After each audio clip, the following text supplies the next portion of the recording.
सर्वोद्धार प्रयत्नात्मा कृष्णः प्रादुर्बभूवः तथात्वं येन संसिद्धेत् तदर्थं व्यास उक्तवान्।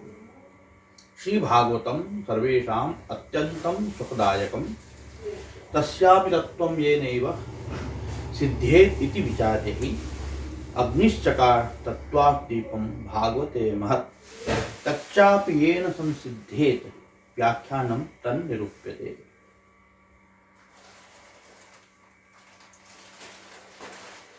એટલે આ શ્લોકને આપણે સમજવા માટે એમાં સર્વોદ્ધારક પ્રયત્નાત્મા કૃષ્ણ છે. સર્વોદ્ધાર પ્રયત્નાત્મા કૃષ્ણ પ્રાદુર્બભૂવઃ. સર્વ ઉદ્ધારાય પ્રયત્ન યસ્ય, બધાના ઉદ્ધાર માટે સર્વોદ્ધારાય પ્રયત્ન યસ્ય, સર્વના ઉદ્ધાર માટે જેનો પ્રયત્ન છે એવું જેનું સ્વરૂપ જે છે એ શ્રી કૃષ્ણ, જેમનું અંતઃકરણ, જેમનો આત્મા સર્વના ઉદ્ધાર માટે પ્રયત્નશીલ છે એવા શ્રી કૃષ્ણ. સર્વોદ્ધાર પ્રયત્નાત્મા શ્રી કૃષ્ણ એટલે બધા જ પ્રકારના જીવોના ઉદ્ધાર માટે પ્રયત્ન કરવા વાળા જે છે એવું જેમનું સ્વરૂપ જે છે, સર્વોદ્ધાર પ્રયત્નમાં જેમનો આત્મા કે અંતઃકરણ રહેલું છે એવા ભગવાન શ્રી કૃષ્ણ.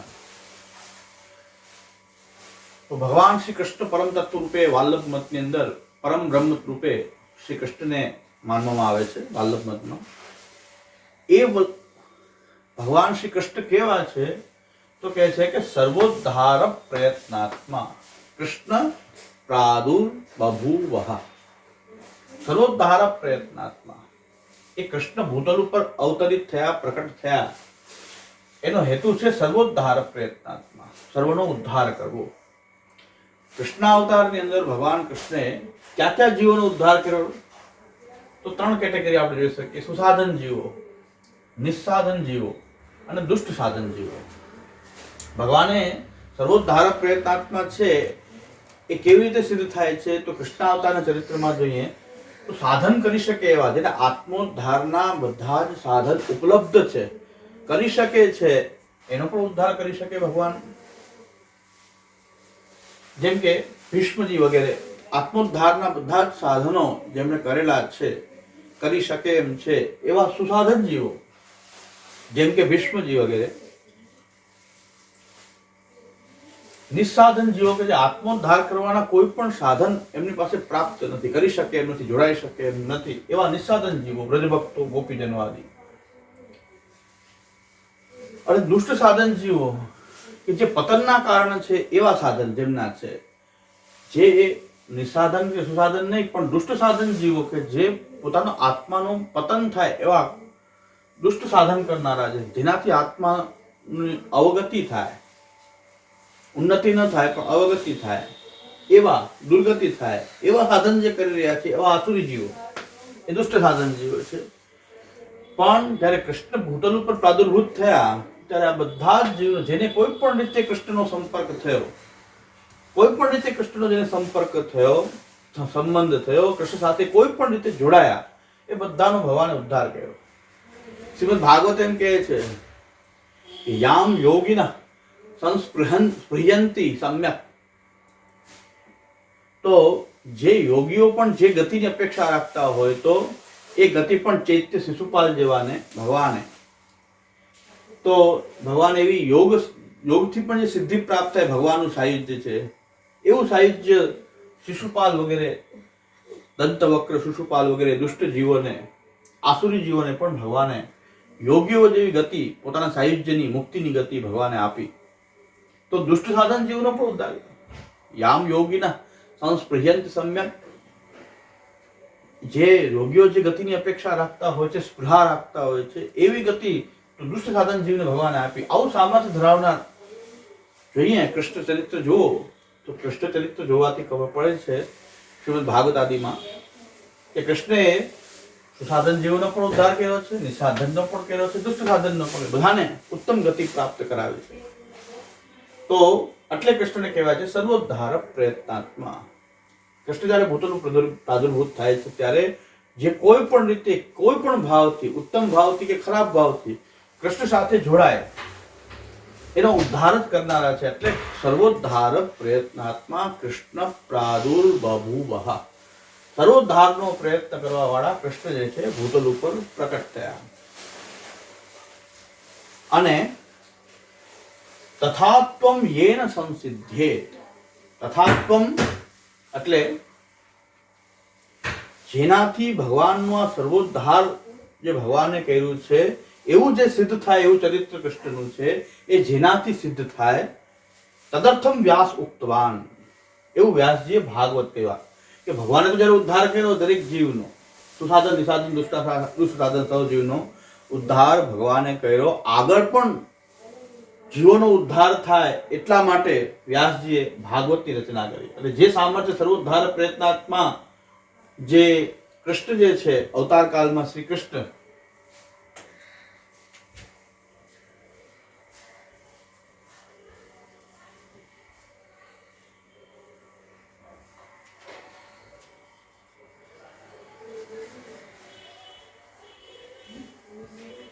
અવતાર કાળમાં શ્રી કૃષ્ણ જે રીતે સુસાધન નિસાધન દુષ્ટ સાધન સર્વ જીવોનો ઉદ્ધાર કરવામાં જેમનો પ્રયત્ન છે, સર્વ જીવોનો આપણે ઉદ્ધાર કર્યો, તો કોઈ પણ રીતે કામથી, ક્રોધથી, ભયથી, દ્વેષથી, કોઈ પણ રીતે ભગવાન સાથે કોઈ પણ સંબંધથી ભગવાન સાથે જોડાયા એ બધા જ જીવોનો ભગવાને ઉદ્ધાર કર્યો એટલે ઊંચી ગતિ પ્રાપ્ત કરાવી. સાથે સાથે એટલું જ નહીં, કૃષ્ણાવતારની વાત કરીએ તો કૃષ્ણાવતારમાં પશુનો પણ ઉદ્ધાર થયો કે જે મૂળ પશુઓ જે છે હરિણી, ગાયો, એ બધાનો પણ ભગવાને ઉદ્ધાર કર્યો. ગાયોનો પણ ગોપાલ બનીને ભગવાન એનો પણ ઉદ્ધાર કર્યો. તો પશુ પક્ષી બધાનો પણ આવે છે. વેણુગીત વગેરેમાં આવે છે, નદીનું વર્ણન આવે છે, એની પણ ભગવાનમાં એ સ્નેહ થઈ ગયો, ચિત્ત ભગવાનમાં લાગી ગયું. પણ અવતાર કાળ હોય ત્યારે કોઈ પણ રીતે ભગવાન કૃષ્ણમાં જે જોડાઈ ગયો સ્નેહથી, ભયથી, કામથી, ક્રોધથી, એ બધાનો ઉદ્ધાર થઈ શકે. પણ આગળ જતા જ્યારે ભગવાનનો પ્રકટ અવતાર કાળ ન હોય ત્યારે કોઈ પણ રીતે કૃષ્ણ સાથે જોડાવાથી ઉદ્ધાર નહીં થાય. એ સમજવાની આવશ્યકતા છે કે ભગવાન જ્યારે ભૂતલ ઉપર પ્રાદુર્ભૂત થયા એ કાળની અંદર અવતાર ભગવાને ધારણ કર્યો, એ કાળની અંદર તો સુસાધન નિસાધન દુષ્ટાધન જીવનો ભગવાને પોતાના પ્રમેય બલથી, પોતાના બલથી જ, એમનો કોઈ સાધન જોયા વગર, સાધનનું બલ કંઈ પણ નહીં, કંઈ પણ સાધન જોયા વગર કેવલ પોતાના બલથી એ બધા જીવોનો ભગવાને ઉદ્ધાર કર્યો. પણ આગળ જતા જ્યારે ભગવાન ભૂતલ ઉપરથી વધાર્યા પછી બધા જ જીવનો ઉદ્ધાર કેવી રીતે થાય કે ભગવાનમાં એવો સ્નેહ, એવી રીતે જોડાઈ જવું, એ કૃષ્ણમાં એવા જોડાવવાથી જે પ્રકારથી અવતાર કાળમાં બધા જ જીવો, પશુ, પંખી જે પણ કોઈ ભગવાન સાથે જોડાયા એ બધાની અંદર ભગવાનના ચિત્ત લાગવાથી, ભગવત સ્નેહ થવાથી, ભગવાનનો સ્નેહ થવાથી બધાનો ઉદ્ધાર થઈ ગયો. પણ આગળ જતા અનવતાર કાળની અંદર બધા જીવનો ઉદ્ધાર કેવી રીતે થશે? તો એ સર્વોદ્ધાર પ્રયત્ન જેમ ભગવાન કૃષ્ણ છે એવી રીતે વ્યાસજી પણ એવું શાસ્ત્ર શ્રીમદ ભાગવત એ તથાત્વમ સર્વોદ્ધાર પ્રયત્નાત્માપણું જે ભગવાનનું વ્યવસ્થિત સિદ્ધ થાય એટલે આગળ પણ સર્વજીવોનો ઉદ્ધાર થાય તદર્થમ વ્યાસ ઉક્તવાન. એના માટે વ્યાસજીએ કહ્યું છે ભાગવત શાસ્ત્ર. શું કહ્યું છે વ્યાસજીએ? શ્રી ભાગવતમ અત્યંતમ સર્વેષામ સુખદાયકમ. અવતાર કાળમાં સર્વોદ્ધાર પ્રયત્નાત્મા શ્રી કૃષ્ણ પોતાની લીલાઓ કરીને પોતાના સુસાધન નિસાધન દુષ્ટાસાધન જીવોનો, પશુ પંખી, ગાયો, હરણી બધાનો ઉદ્ધાર કર્યો. નદી વગેરે, પર્વત નદી વગેરે બધાની અંદર ભગવત ભાવ ભગવાન પ્રેર્યો છે. પણ આગળ જતા સર્વોદ્ધાર પ્રયત્નાત્માપણું જે છે બધાનો ઉદ્ધાર કેમ થાય તો એના માટે વ્યાસજીએ ભાગવત શાસ્ત્ર કહ્યું. ભાગવત કેવું છે? સર્વેશામ અત્યંતમ સુખદાયકમ. શ્રી ભાગવતમ અત્યંતમ સર્વેશામ સુખદાયકમ. અત્યંત સુખદાયક કેવી રીતે છે કે ભગવાનનો જે ભગવત સ્નેહ, ભગવાન પ્રત્યેનો સ્નેહ છે આ ભાગવત શાસ્ત્ર જગાડે છે.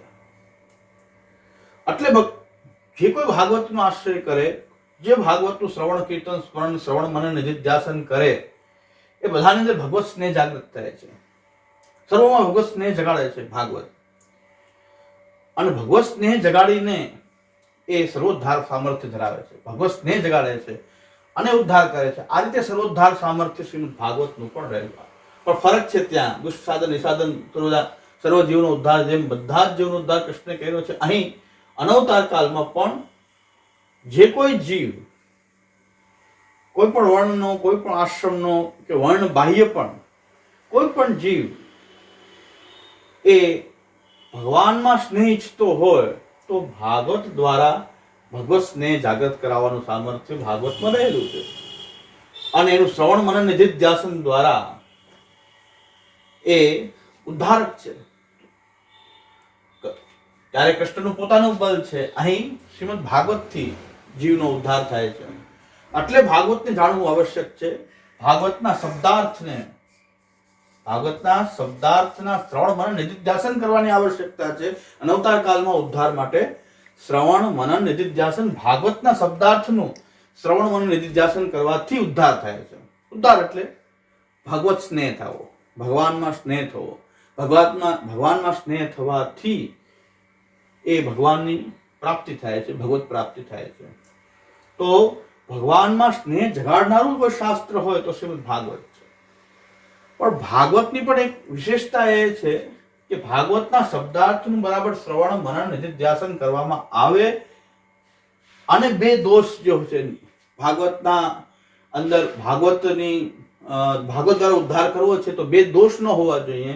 એ બે દોષ છે કે કોઈ પણ પ્રકારના દંભ, કોઈ પણ પ્રકારના ભગવત પ્રાપ્તિ સિવાયના હેતુ અને દંભ રહિત થઈ અને ભાગવતની વૃત્તિ કર્યા વગર જો ભાગવતના શબ્દાર્થનું શ્રવણ મનન નિધિધ્યાસન કરવામાં આવે તો ભાગવત પણ અત્યંત સુખદાયક છે, ભગવત સ્નેહ જગાડનારું છે.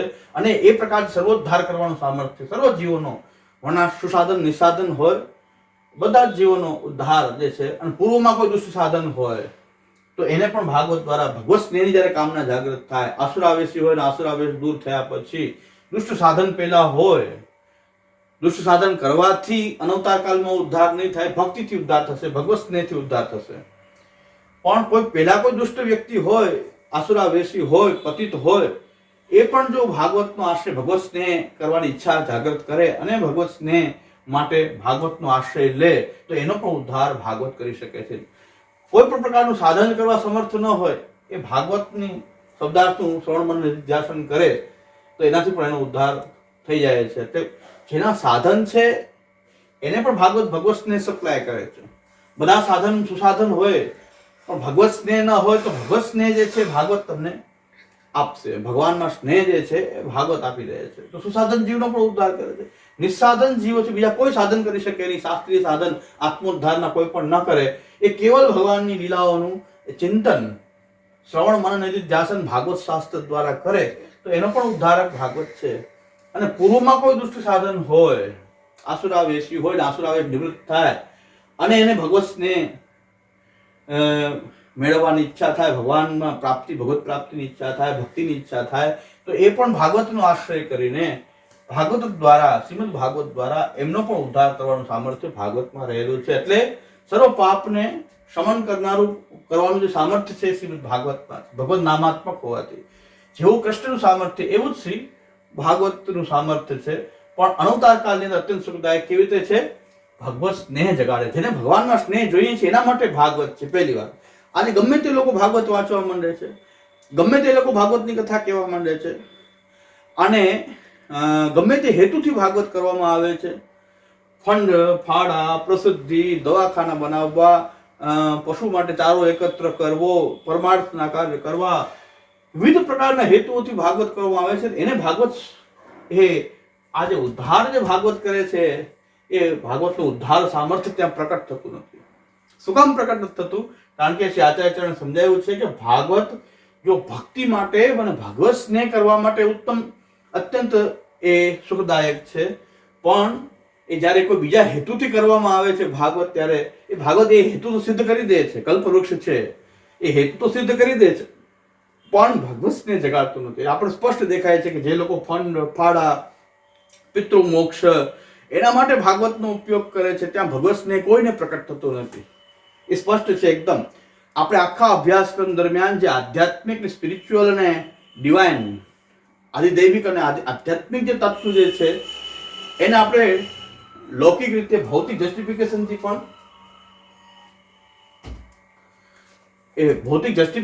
પણ સમજવાનો પ્રયત્ન કરશું કે ભાઈ ખાલી આ આધ્યાત્મિક વાત છે કે એનું કંઈ જસ્ટિફિકેશન આપણે ભૌતિક રીતે પણ મેળવી શકીએ, સામાન્ય બુદ્ધિથી પણ મેળવી શકીએ.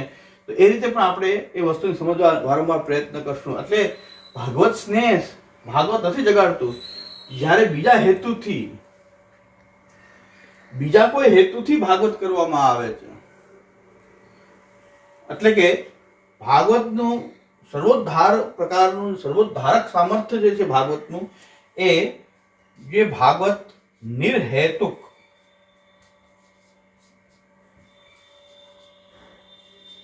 અદંભત અને અનુપજીવનાત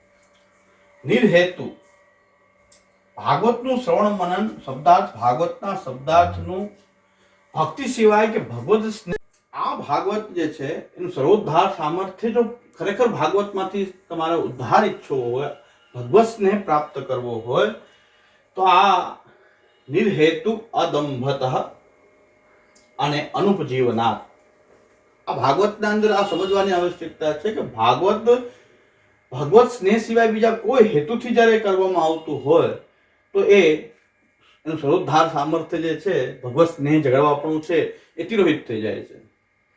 અદંભત કોઈ લોક પ્રતિષ્ઠાર્થ,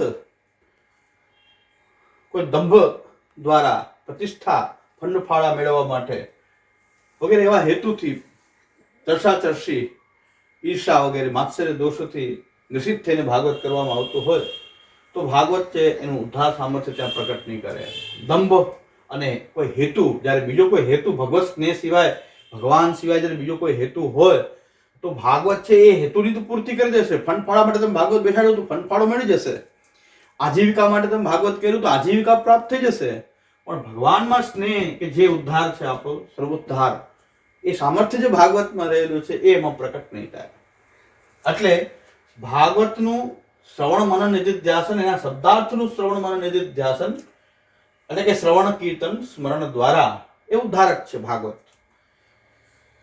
પણ એ નિર્હેતુક હોવું જોઈએ, દંભ રહિત હોવું જોઈએ અને અનુપજીવનાત, એટલે કે આજીવિકા માટે ન હોવું જોઈએ. ભાગવત માટે ભાગવતનો વક્તા અને શ્રોતા બે આજીવિકા માટે આ ન કરતા હોવા જોઈએ. વક્તા પણ આજીવિકા માટે જો ભાગવત કરતો હોય તો ત્યાં ભગવત સ્નેહ જગાડવાપણું જે છે એ પ્રકટ થતું નથી, કારણ કે એની પોતાની અંદર સ્નેહ નથી, ભગવાનમાં સ્નેહ નથી. એ આજીવિકા માટે ભાગવત કરતો હોય તો એ બીજામાં ભગવત સ્નેહ કેવી રીતે જગાડી શકે? એટલે આજીવિકાર્થ જે ભાગવત કરતો હોય ત્યાં ભગવાન એનું સર્વોદ્ધાર સામર્થ્ય જે ભાગવતનું છે, અત્યંત સુખદાયક પણ જે ભગવત સ્નેહ જગાડવાપણું છે, એ બધું જ તિરોહિત થઈ જાય છે. એટલે ભાગવતને પણ સમજવા માટે એના શ્રવણ મને નિધિધ્યાસન માટે પણ નિર્હેતુક હોવું, દંભરહિત હોવું અને અનુપજીવનાત, એટલે કે આજીવિકા માટે એ ભાગવત ક્યારેય કરવી જોઈએ નહીં. કોઈ ફંડ ફાળા કે બીજા કોઈ હેતુ માટે ભાગવત કરવી જોઈએ નહીં. અને જો ભાગવત કેવલ ભગવાનમાં સ્નેહ પ્રાપ્ત કરવા માટે જ કરવામાં આવે તો નિશ્ચિત એ સર્વ જીવોમાં ભગવત સ્નેહ, નિસાધન સુસાધન સર્વ જીવોમાં એ ભગવત સ્નેહ જગાડે જ છે. સામાન્ય આપણે યુક્તિથી સમજાય કે તમારો હેતુ કોક આ ભગવત સ્નેહ નથી, તમને એ હેતુ નથી, તો ભાગવત તમને એ ભગવત સ્નેહ પ્રકટ નહીં થાય. તો તમારે એ હેતુની પૂર્તિ થશે. ફંડફાળા માટે ભાગવત બેસાડે છે તો ફંડફાળો થઈ જાય. તમારો હેતુ એટલો જ છે કે પિતૃઓની મુક્તિ થઈ જાય, તો એટલું ભાગવત તો કલ્પવૃક્ષ છે, માંગો તે આપે. પણ જે લોકો ખરેખર ભાગવતમાંથી ભાગવતના ખરેખર લાભ પ્રાપ્ત કરવા ઈચ્છે છે, અત્યંત સુખદાયકપણું ભાગવતનું કેના માટે છે કે સર્વ જીવોને, એ સુસાધન કે નિસાધન સર્વ જીવોને એ ભગવત સ્નેહ જગાડે છે. એ એનું સર્વ સુખદાયકપણું જે છે એ આ ત્રણ દોષો ન હોય તો નિર્હેતુક અદંભત અને અનુપજીવના આવા પ્રકારના દોષોથી જો ગ્રસિત થઈને ભાગવત કરવામાં આવે તો ભાગવતમાં સર્વોદ્ધાર સામર્થ્ય જે છે ત્યાં પ્રકટ થતું નથી. એટલા માટે આવશ્યક છે કે ભાગવતનો અભ્યાસ કેમ કરવો જેથી કરીને ઉદ્ધાર થાય, ભગવાનમાં સ્નેહ થાય. ઉદ્ધાર એટલે આપણે સમજી લેવાનું ભગવાનમાં સ્નેહ. પુષ્ટિ માર્ગ માટે વાલ્લભ મતની અંદર ઉદ્ધારનો અર્થ મોક્ષ નથી, ઉદ્ધારનો અર્થ છે ભગવત ભક્તિ, ભગવત ભક્તિ કે સ્નેહ. એટલે ભાગવત તો અત્યંત સુખદાયક છે, પણ તસ્યાપી તત્વમ, એ ભાગવતનું જે તત્વ છે, જે ભગવત સ્નેહ રૂપી જે તત્વ જે છે જેનાથી સિદ્ધ થાય એટલા માટે અગ્નિશ્ચકાર તત્વાર્થ દીપમ, અગ્નિ જે છે શ્રી વલ્લભાચાર્ય ચરણ અગ્નિ. હવે આપણે કાલે પણ આગળ પણ એનો વિચાર કરેલો છે કે અગ્નિશ્ચકાર તત્વાર્થ દીપમ ભાગવતે મહત. વલ્લભાચાર્ય ચરણ પોતાને અગ્નિ તરીકે કહી રહ્યા છે કે પોતે અગ્નિ છે. અગ્નિનો અર્થ વલ્લભાચાર્યજી પોતાને અગ્નિ ગણાવે છે તો જે વાલ્લભ મતની અંદર વલ્લભાચાર્ય ચરણના આશ્રિત જનો છે કે જે વલ્લભાચાર્ય ચરણને પોતાના આશ્રય માને છે, પોતાના આદર્શ આચાર્ય માને છે, એમને તો કોઈ એમાં કોઈ અન્યથા ભાવ થતો નથી કે અગ્નિ કહેવાથી કોઈ પોતાની આત્મ પ્રશંસા કરી રહ્યા છે શ્રી વલ્લભાચાર્ય ચરણ. પણ અગ્નિના તાત્પર્ય એ છે કે તત્વાર્થ દીપ, ભાગવતનું જે આ સ્વરૂપ જે છે એના તત્વના સમજાવવા માટે તત્વાર્થ દીપ, એ તત્વનું એ રહસ્ય સમજાવવા માટે જે દીપક છે એ બરાબર દીપકનો પ્રકાશ ભાગવત ઉપર પડે, દીપક પ્રજ્વલિત થાય, ભાગવત ઉપર એનો પ્રકાશ પડે તો ભાગવત જે છે એ સર્વોદ્ધાર સામર્થ્ય એટલે કે ભગવત સ્નેહ, અત્યંત સુખદાયક પણ એનું ભગવત સ્નેહ રૂપ એનો ભક્તિ આપીને ઉદ્ધાર કરવાનું જે સામર્થ્ય છે પ્રકટ થાય. એટલા માટે વલ્લભાચાર્ય ચરણ કહે છે કે આ તત્વાર્થ દીપ રૂપ જે દીપક છે એને હું પ્રકટ કરનારો અગ્નિ એ હું છું.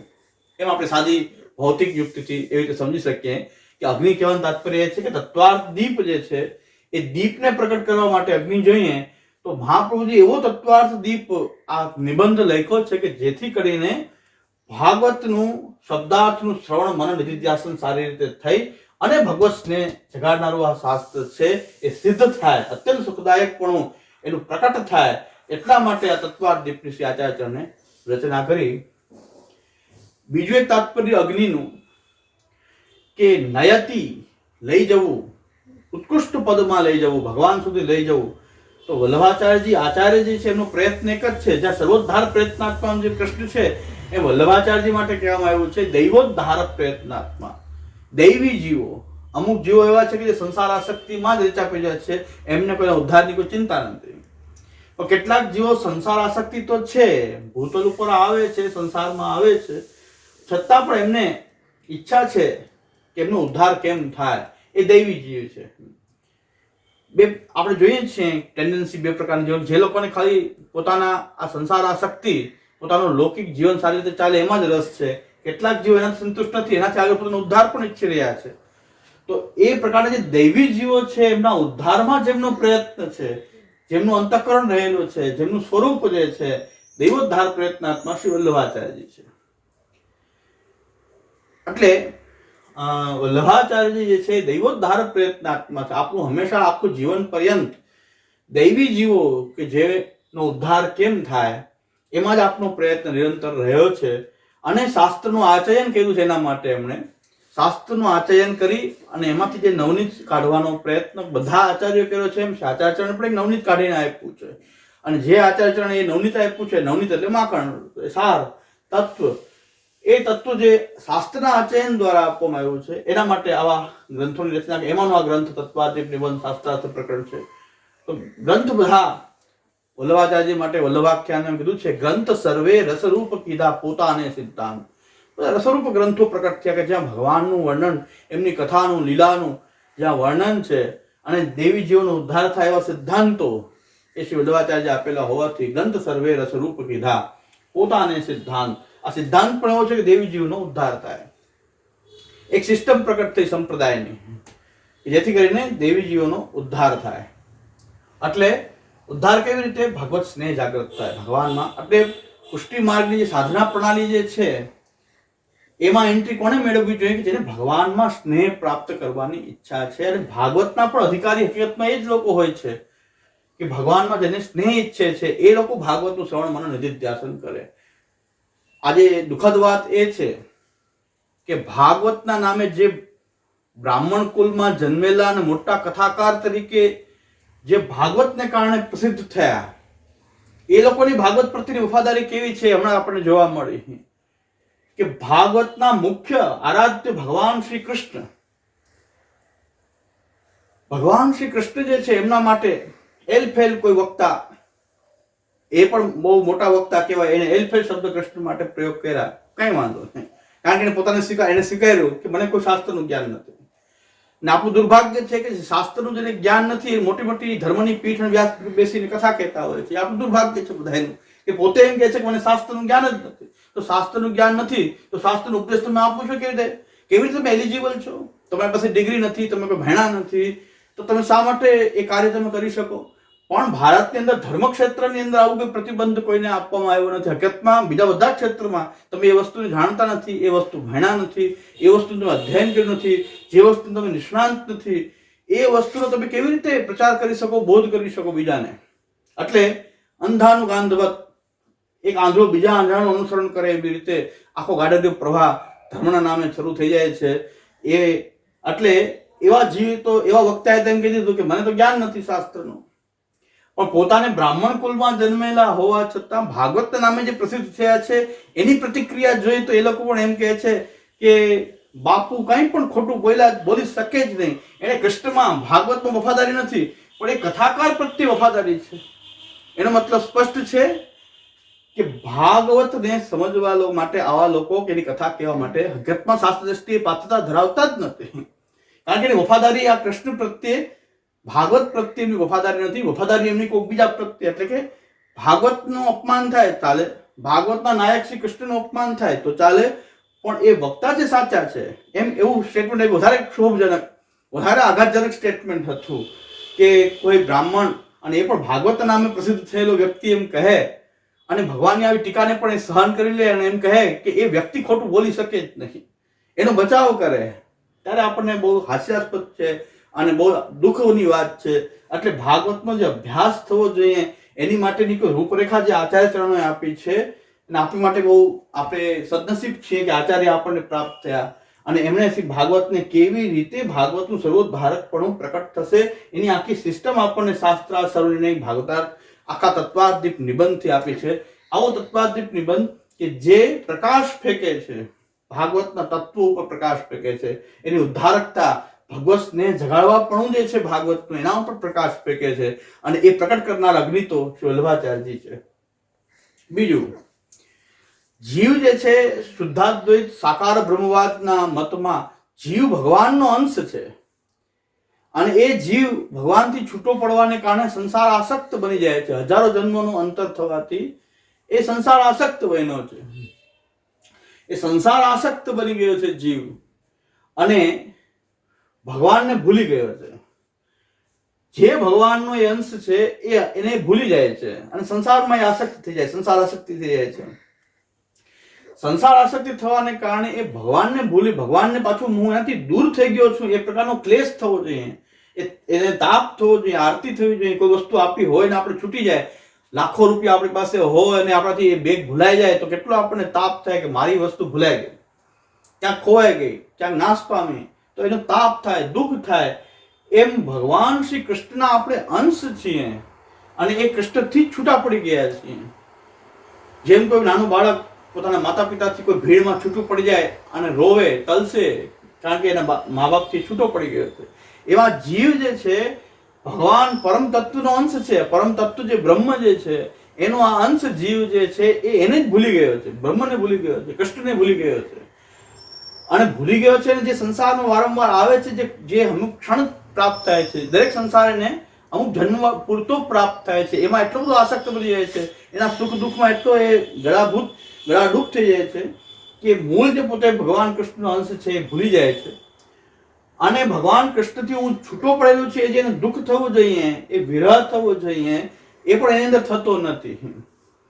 એ વિરહ જે છે પુનઃ ભગવાન કૃષ્ણની યાદ અપાવીને, ભગવાનનું મહાત્મ્ય કહીને, ભાગવતનું શ્રવણ કીર્તન સ્મરણ કરાવીને આ પુનઃ એ જે વિરહ જે છે, જે લેકિંગ છે કે હું મારામાં કંઈક ઘટી રહ્યું છે, હું કૃષ્ણ મને ભૂલાય, બધું મળી ગયું છે, પણ જે કૃષ્ણનો હું અંશ છું એનાથી વિખૂટો પડેલો છું, એવું જે અંદર જે વિરહ તાપ જે છે એ બધાની અંદર એ સંસાર આસક્તિ કારણે એ વિરહ તાપ જે છે એ છુપાઈ ગયો છે, લુપ્ત થઈ ગયો છે, શાંત થઈ ગયો છે, અને બધા સંસાર આસક્ત બની ગયા છે જીવ. ત્યારે વલ્લભાચાર્યજી જે છે એ પોતે એ ભગવાનના વિરહને યાદ અપાવનારા છે, ભગવાનના વિરહને યાદ અપાવે છે, અને આપણી અંદર પુનઃ જે છુપાઈ ગયું છે વિરહરૂપ અગ્નિ, એને પાછું પ્રજ્વલિત કરે છે શ્રી વલ્લભાચાર્ય ચરણ. એટલે વલ્લભાચાર્યજી આ ભગવાનના વિરહ અગ્નિ રૂપ કહેવાય છે. આચાર્યજી સાક્ષાત શ્રી વલ્લભાચાર્ય ચરણ ભગવાનના વિરહ અગ્નિના સ્વરૂપ છે. સામાન્ય લૌકિક અગ્નિનું સ્વરૂપ નથી. અગ્નિ દેવતા એ અગ્નિ એ આચાર્ય ચરણ નથી. તો આચાર્ય ચરણ તો કૃષ્ણ માટેની તમને ભૂખ જગાડે, આરતી જગાડે. જે કૃષ્ણની આરતી એની અંદર વિદ્યમાન છે શ્રી વલ્લભાચાર્ય ચરણમાં, એ કૃષ્ણની આરતી એ જગાડે છે. એટલે અગ્નિ રૂપ છે. અગ્નિનો સ્પર્શ થાય ત્યાં પણ તાપ થઈ જાય, અગ્નિની કોઈ પાસે આવે તો પણ તાપ લાગે, અગ્નિ નો સંપર્ક થવાથી પણ તાપ લાગે. એમ વલ્લભાચાર્ય ચરણનો કોઈ આશ્રય કરે, વલ્લભાચાર્યજીના સંપર્કમાં આવ્યા, એમના અવતાર કાળમાં આવ્યા કે એમની વાણીના સંપર્કમાં આવશે તો એ અગ્નિનો તાપ લાગશે. એટલે કે તાપ એટલે કયો કે જે આપણી અંદર લુપ્ત થઈ ગયો છે, જે આપણી અંદર છુપાઈ ગયો છે, વિરહ અગ્નિનો જે તાપ જે છે, ભગવાનથી હું છૂટો છું એ ભાન આપણને થતું નથી. કોઈ પણ વસ્તુ આપણી લાખો કરોડો રૂપિયા હોય એના કરતા પણ મૂલ્યવાન જે છે ભગવાનનો મારો નિત્ય સંબંધ, હું પ્રભુનો છું એ વાત હું ભૂલી ગયો. દરેક ભૂલી ગયા છે જે સંસારમાં આસક્ત થઈ ગયા છે. બધાની બીજી આઈડેન્ટિટી ખબર છે કે હું આ કુલનો છું, આ વ્યક્તિ છું, આ જાતિનો છું, આ મારી ડિગ્રી છે, આ મારું પ્રોફેશન છે, એ બધી જ જાણકારી રહે છે. પાછી એ જાણકારી મૃત્યુ પછી રહી જાય છે, બીજી આઈડેન્ટિટી પાછી ઊભી થઈ જતી હોય છે, પણ હું ભગવાનનો છું એ ભૂલાઈ જાય છે. એટલે આચાર્ય ચરણ ભૂતલ ઉપર જે પ્રકટ થાય છે અગ્નિરૂપ કહેવામાં આવે છે કે આપણી અંદર ફરીથી એ તાપને જગાડે. અગ્નિ વિના શાંત થયેલો તાપ કોઈ જાગી શકે નહીં. એટલે આ સંપ્રદાયની અંદર વલ્લભાચાર્યજીને ભગવાનના વિરહાગ્નિ રૂપ અવતાર માનવામાં આવે છે. એટલે એમાં કોઈ અતિશયોક્તિ આત્મપ્રશંસા નથી કે તમારી અંદર જે શાંત થઈ ગઈ વસ્તુ છે, જ્યાં અગ્નિ તમારો શાંત થઈ ગયો છે, ભગવાનથી દૂર હોવાની જે લેકિંગ છે તમારી અંદર નથી થતું, આપણી અંદર નથી થતું. તો એ પાછો જે જગાડવાવાળા જે છે એ શ્રી વલ્લભાચાર્યજી આચાર્ય ચરણ છે, આ માર્ગના પ્રવર્તક છે કે જે મુખ્યત્વે કૃષ્ણનો વિરહ આપણને થાય એ રીતે આપણને ભગવાનનું મહાત્મ્ય સમજાય કે આપણને પણ ભગવાનથી છૂટા પડવાનો વિરહ થવા માંડે. તો વલ્લભાચાર્યજીની વાણીનો કોઈ આશ્રય કરે તો એની અંદર પણ ભગવાનનો વિરહ જે છે એ પુનઃ પ્રજ્વલિત થાય. એટલે આપણે બ્રહ્મ સંબંધમાં ભગવાનના વિરહની વાત પહેલા જગાડવામાં આવે છે. વિરહ તાપ ક્લેશનો આનંદ તિરોહિત થઈ ગયો છે, એને પુનઃ જગાડવા માટેની પ્રક્રિયા આ બ્રહ્મ સંબંધ, ભગવત સેવા, ભગવત કથા દ્વારા એ માર્ગ ઉપર ચાલવાનું છે. વલ્લભાચાર્યજીને ભગવાનના વિરહ અગ્નિ રૂપ માન્યા છે. શું કામ કે એમને વલ્લભાચાર્ય ચરણ જે છે કૃષ્ણથી વિકુટા હોવાનું, જીવો પણ કૃષ્ણથી વિકુટા હોવાનો તાપ એમને થઈ રહ્યો છે કે આ જીવો જે છે ભગવાનથી છૂટા પડ્યા છે અને પાછા સંસાર આસક્ત થયા છે, એમનો તાપ શ્રી આચાર્ય ચરણ થઈ રહ્યો છે. અને ભગવાન કૃષ્ણના આ અંશાત્મક જીવો પાછા ભગવાન કૃષ્ણને પ્રાપ્ત થાય એમ ભગવાન કૃષ્ણ પણ ઈચ્છે છે. એટલે એમાં આચાર્યોને ભૂતલ ઉપર આ પધરાવે છે. એ આચાર્ય ચરણો ભૂતલ ઉપર પધારીને ફરીથી શ્રી કૃષ્ણ ભગવત સ્નેહ જગાડવા માટે. પણ સિસ્ટમ શું છે આચાર્યની? વાણ્યા યદા તદા શ્રીમદ વિઠ્ઠલનાથ પ્રભુચરણ સર્વોત્તમ સ્તોત્રમાં શ્રી મહાપ્રભુ વલ્લભાચાર્ય ચરણના દ્વિતીય પુત્ર શ્રી વિઠ્ઠલનાથજી ગુસાઈજી, પ્રભુચરણ શ્રી વિઠ્ઠલનાથજી ગુસાઈજી એ સર્વોત્તમ સ્તોત્રમાં આજ્ઞા કરે છે કે આચાર્ય કેવી રીતે ઉદ્ધાર કરે છે. તો વાણ્યા યદા તદા સ્વાસ્યમ પ્રાદુર્ભૂતં ચકારે. તો ભગવાને ઈચ્છ્યું એવી રીતે કે હવે આ જીવ પાછા પુનઃ મને પ્રાપ્ત થાય તો દયા નિજ મહાત્મ્યમ કરીષ્યન પ્રકટમ હરિ વાણ્યા યદા તદા સ્વાસ્યમ પ્રાદુર્ભૂતં ચકારે. એટલે ભગવાનની એવી ઈચ્છા છે કે દયા નિજ મહાત્મ્યમ કરીષ્યન પ્રકટમ હરિ, મારું મહાત્મ્ય જીવો વચ્ચે પ્રકટ થશે. દૈવી જીવો જે છે એમને એ ભગવાનનું મહાત્મ્ય મૂકો. હવે જેને ભગવાન કૃષ્ણનો વિરહ જાગૃત થવો હશે તો પેલા મહાત્મ્ય ભગવાનનું જે શાસ્ત્ર, ભાગવત શાસ્ત્ર આદિ દ્વારા એ ભગવાનનું મહાત્મ્ય જે છે પ્રકટ કરવામાં આવે. અને જેને કામના હશે ભગવાન કૃષ્ણને મેળવવાની, તો એને એવો કોઈ જીવ હશે કે જેની અંદર આવું બીજ ભાવ હશે ભગવાનને પ્રાપ્ત કરવાનો. આપણે વચ્ચે મુક્તિ ભગવાનનું મહાત્મ્ય પ્રકટ કરે. દૈવી જીવો જો મહાત્મ્ય પ્રકટ થતા દૈવી જીવો જે છે એ ભગવાન ભગવત ભક્તિના માર્ગ ઉપર આગળ વધી જશે, એમાં જોડાઈ જશે અને એમનો ઉદ્ધાર થઈ જશે. ભગવાને એવું વિચાર્યું ત્યારે પોતાના મુખારવિંદ સ્વરૂપ શ્રી વલ્લભાચાર્યચરણને ભૂતલ ઉપર પ્રકટ કર્યા. એમ પ્રભુચરણ શ્રી વિઠ્ઠલનાથજી ગુસાઈજી સર્વોત્તમ સ્તોત્ર ગ્રંથમાં આજ્ઞા કરે છે. દયયા નિજ મહાત્મ્યમ કરિષ્યન પ્રકટમ હરિહિ વાણ્યા યદા તદા સ્વાસ્યમ પ્રાદુર્ભૂતં ચકારહિ. હવે ભગવાનના મુખારવિંદ રૂપ જે વલ્લભાચાર્યચરણને કહેવામાં આવ્યો છે તો વિરહ અગ્નિ રૂપ જે છે, અગ્નિ ભગવાનના મુખમાં સ્થાન બતાવ્યું છે વેદમાં, એટલે પણ ભગવાનના મુખારવિંદનો અવતાર છે. અને ભગવાન કૃષ્ણનો આશય કે ભક્તિ દ્વારા જીવો મને પ્રાપ્ત થાય, એ ભગવાનનો જે હૃદયનો આશય જે છે એ આશય વલ્લભાચાર્યચરણે પ્રકટ કર્યો છે. એટલે પોતાનો હૃદયનો આશય જે છે આપણે જણાવવું હોય તો મુક્તિ જણાવીએ. એમ કૃષ્ણનો જે આશય છે હૃદયનો, એને વ્યક્ત કેવી રીતે કર્યો અનવતાર કાળમાં, કે પોતાના મુખથી જેમ કહેતા હોય એવી રીતે વલ્લભાચાર્યજીને ભગવાનના મુખ બનાવીને ભૂતલ ઉપર પ્રકટ કર્યા છે. એટલે આપણે ભગવાનનો આશય એમના દ્વારા પ્રકટ થઈ રહ્યો છે. આ કૃષ્ણના મુખારવિંદ રૂપ છે. આ રીતે સંપ્રદાયની અંદર કૃષ્ણના મુખારવિંદ રૂપ, અગ્નિ રૂપ વલ્લભાચાર્યજીને માનવામાં આવે છે કે કૃષ્ણનો આશય છે કે મને બધા પ્રાપ્ત થાય, દૈવી જીવો પુનઃ મને પ્રાપ્ત થાય, એની અંદર ભગવત સ્નેહ જાગૃત થાય, મહાત્મ્યથી સ્નેહ.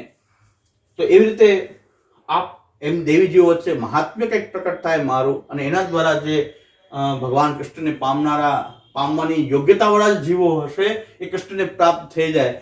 તો પોતાનો આશય જે છે કૃષ્ણ અનવતાર કાળમાં તો આ પ્રકટ છે ત્યારે તો પોતાના સ્વરૂપથી સામર્થ્ય બતાવે છે, પણ અનવતાર કાળ છે ત્યારે અનવતાર કાળમાં પણ જીવને ફરીથી પાછી ભગવત પ્રાપ્તિ થાય ભગવત સ્નેહ દ્વારા. એના માટે કૃષ્ણના હૃદયનો આશય જ્યાંથી પ્રકટ થઈ રહ્યો છે એ કૃષ્ણનું મુખ છે. એટલે કૃષ્ણના મુખરૂપ આચાર્ય શ્રી વલ્લભાચાર્યજીને કહેવામાં આવે છે.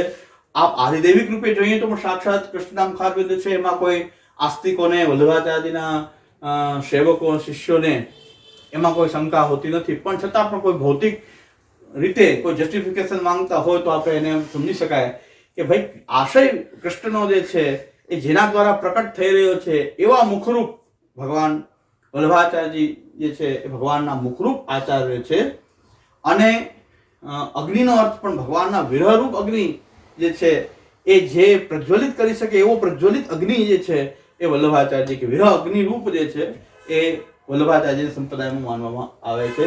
એટલે ભાગવતનું શ્રવણ, મનન, નિધિધ્યાસન, શ્રવણ કરવું એટલે ભાગવતને એના શબ્દાર્થને સાંભળવો, એનું કીર્તન કરવું એટલે કે એને પુનઃ એનું મનન કરવું, બીજાને આપણે સંભળાવી ત્યારે કીર્તન થાય છે, મનન થાય છે, અને પછી એનું અખંડ સ્મરણ રહે. એ લીલાઓનું ભાગવતમાં વર્ણિત આ શબ્દાર્થનું શ્રવણ, મનન અને નિધિધ્યાસન, એ નિરંતર એનું ધ્યાન બન્યું રહે.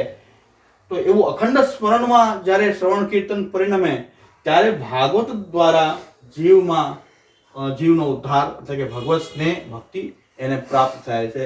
આ અનવતાર કાળની આખી જે સિસ્ટમ છે એના માટે આ શાસ્ત્રાર્થ પ્રકરણ જે છે પહેલું પ્રકરણ સૌથી આવશ્યક છે. જીવના ઉદ્ધારની દિશામાં આ પ્રકરણ જે છે એ ભાગવતને સમજવાની દિશામાં ભાગવતથી જીવનો ઉદ્ધાર થાય એના માટે આ શાસ્ત્રાર્થ પ્રકરણ શ્રી વલ્લભાચાર્યજી પહેલા આપી રહ્યા છે. તત્વાર્થ નિબંધ આપે છે. નિબંધનું પહેલું પ્રકરણ જે છે એ શાસ્ત્રાર્થ પ્રકરણ છે. એટલે આપણા જે મંગલાચરણના જે શ્લોકો છે કે સર્વોદ્ધાર પ્રયત્નાત્મા કૃષ્ણ પ્રાદુર્બહુવઃ તથાત્વમ યેન સંસિદ્ધેત તદર્થમ વ્યાસ ઉક્તવાન શ્રી ભાગવતમ અત્યંતમ સર્વેષાં સુખદાયકમ તસ્યાપि તત્વમ યેનેવ સિદ્ધેતિ વિચાર્યહિ અગ્નિશ્ચકાર તત્વાસ દીપમ ભાગવતે મહત તચ્ચાપि યેન સંસિદ્ધેત વ્યાખ્યાનમ તન્નિરૂપ્યતે. શ્રી ભાગવત તત્વાર્થમ, તત્વાર્થ કયો છે શ્રીમદ ભાગવતનું? ભાગવત તત્વાર્થ પ્રકટીકરિષ્યન પ્રથમમ શાસ્ત્રાર્થોપનિબંધન લક્ષણમ મંગલમ આચરતી. આ જે 3 શ્લોકો જે છે એ ભાગવતના તત્વાર્થને સમજાવવા માટે છે, ભાગવતને સમજવા માટે છે. આ ચિરાચાલુ જે ભાગવતનો ત્યાં દુરુપયોગ થઈ રહ્યો છે